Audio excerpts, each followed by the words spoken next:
Just a few hours ago, I was up the road at Mizzou Arena where fans were going to the basketball game when they heard about the announcement of quarterback Kelly Bryant transferring to Mizzou. Under House Bill 1095, 100 grams or less of marijuana would be a small infraction. 100 grams or more would be a Class A misdemeanor, with the current law of 35 grams of marijuana being a Class D felony punishable for up to 7 years in prison. Now, before President Trump was even in this building, he announced William Barr as his next Attorney General. There are 144 seats here, but that would be like just me knowing and me calling somebody else about the issue. These new amenities in the south end zone include a club on the second level that is the biggest fan club in the state, and a field-level entrance where players and fans can interact with each other as the Tigers take the field. Marcia Triplett said she started her day off like any other. She went to pick up the kids and drop them off at school. But during the day, she was asked to switch buses. 3 hours later, she received a call saying one of the kids on the first bus was missing. And that's when she started to panic. So I'm driving back to the lot. As I pull up to the lot, I asked my monitor, get off this bus. Please go in there and check and see if that baby's still on that bus.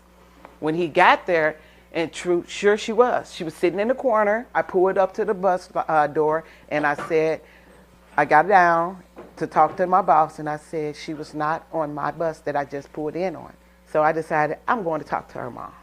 So I went over there, and I blowed, and I seen Spiritual in the backyard playing, and she came out there, and I talked to her. And I explained it to her, and I expressed my sympathy to her because I wouldn't have wanted nobody to be there. That was the longest 30 minutes in her life. It don't mean anything. The check, none of that. It didn't mean anything. It was all about those kids. JCPS did come out with a statement saying this week the employees involved with that incident will no longer perform duties for JCPS. But Triplett said she isn't worried about that. The only thing she will miss is driving the kids around every day. In the studio, Jared Austin, KMU8 News. This sign behind me might say closed, but that could change in 2 years. Veterans United, UPS, and Jeff Cook are looking to buy this property. Cook wants to bring the Boone County Fair back to Columbia and bring a couple companies along with him. That might surprise you. For years, the Boone County Fairground had rides, horses, and all sorts of fun events. But now, it sits with barn doors locked and no attractions. This is because the fair was moved to Sturgeon 3 years ago. The fair is something truly unique. I think it's that way for every fairgoer. Sam Horn has lived in Columbia for 37 years and can remember his first Boone County Fair. I remember going out, and it was, my first demolition derby ever as a child. It was the noise, the crowd, the cars, the drivers, the excitement. It was fantastic. But the fair has lost its touch for Horn since moving to Sturgeon. I know the first year it was out there, we tried to go to the demolition derby with my kids and wound up having to sit on torn cardboard boxes from 12 packs of beer and soda. JC Events owner Jeff Cook is looking to take advantage of what he thinks is a good situation. And this time they put it out, it's up to a 50-year contract.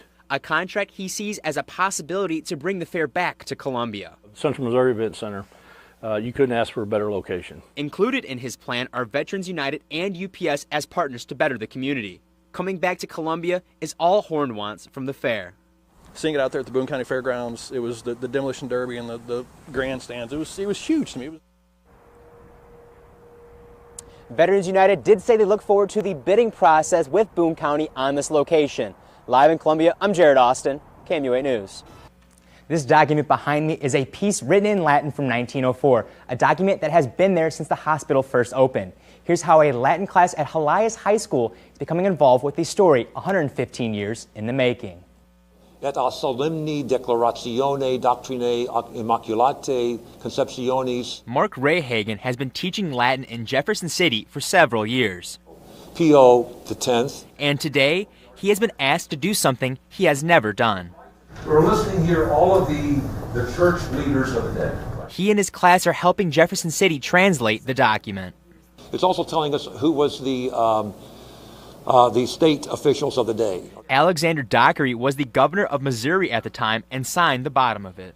And then Joseph Porth is the second one down, and he was the mayor of Jefferson City. Rayhagen says this helps his class realize the importance of Latin. The Latin language is alive. It's not dead, and it's not dying. And it seems his students are starting to believe that. Kind of got me to want to take it, and I definitely have realized the connection between the English language and Latin. This document is already history, but Ray Hagan says his students will make history now. Years from now, when these anniversaries will come up from this opening of the time capsule, they will be able to tell their kids and their grandkids that they were involved in this project. The document will have its first public showing February 10th. In the studio, Jared Austin, KMUA News.